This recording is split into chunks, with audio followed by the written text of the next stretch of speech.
kelas N602. Kami akan menjelaskan tentang bela negara.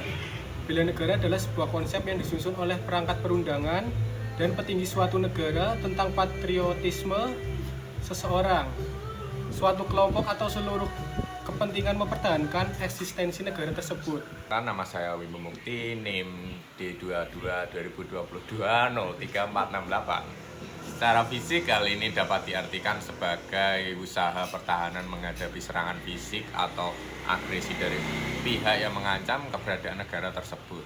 Sedangkan secara non-fisik, konsep ini diartikan sebagai upaya untuk serta berperan aktif dalam memajukan bangsa dan negara. Nova Landika, NIM D22 2022 03463. Landasan konsep bela negara adalah adanya wajib militer. Subjek dari konsep ini adalah tentara atau perangkat pertahanan negara lainnya, baik sebagai pekerjaan yang dipilih atau sebagai akibat dari rencangan tanpa sadar wajib militer. Saya Syofa Labi Agustian, NIM G22 2022 03469. Bangsa menurut Muhammad Hatta ditentukan oleh keinsyafan sebagai suatu persekutuan yang tersusun menjadi satu, yaitu terbit karena percaya atas persamaan nasib dan tujuan. Bangsa adalah sekelompok manusia yang mempunyai kepentingan yang sama dan menyatakan dirinya sebagai satu bangsa serta berproses di dalam satu wilayah. Saya Briana Delam Saputra, NIM D22 2022 03482. Negara mempunyai tugas yaitu mengendalikan dan mengatur gejala-gejala yang timbul dalam masyarakat yang bertentangan satu dengan yang lain, mengorganisasi dan mengintegrasikan aktivitas individu dan golongan agar dapat dicapai tujuan yang dicita-citakan. 1. Memaksa. Negara dapat memaksakan segala aturan yang ditetapkan untuk ditaati untuk semua orang yang ada di negara itu.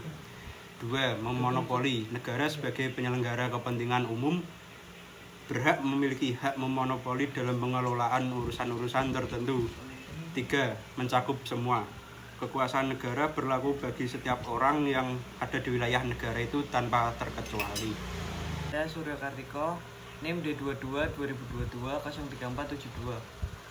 Unsur-unsur esensial negara. Rakyat atau penduduk, suatu kelompok manusia yang merupakan suatu kehidupan bersama yang menetap di suatu tempat tertentu. Wilayah, apabila penduduk merupakan isi atau subjek dari suatu negara, maka wilayah adalah landasan materi atau fisik negara.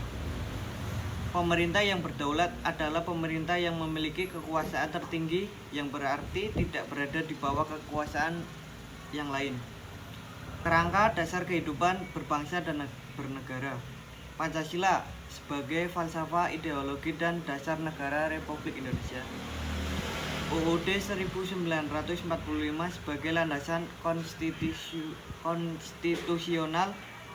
Wawasan Nusantara sebagai wawasan nasional. Ketahanan nasional sebagai pendekatan konsepsional. Jadi pada dasarnya bela negara memberikan kesejahteraan hidup dan keamanan lahir batin sesuai dengan sistem demokrasi yang dianutnya. Terima kasih. Sekian dari kelompok kami. Wassalamualaikum warahmatullahi wabarakatuh.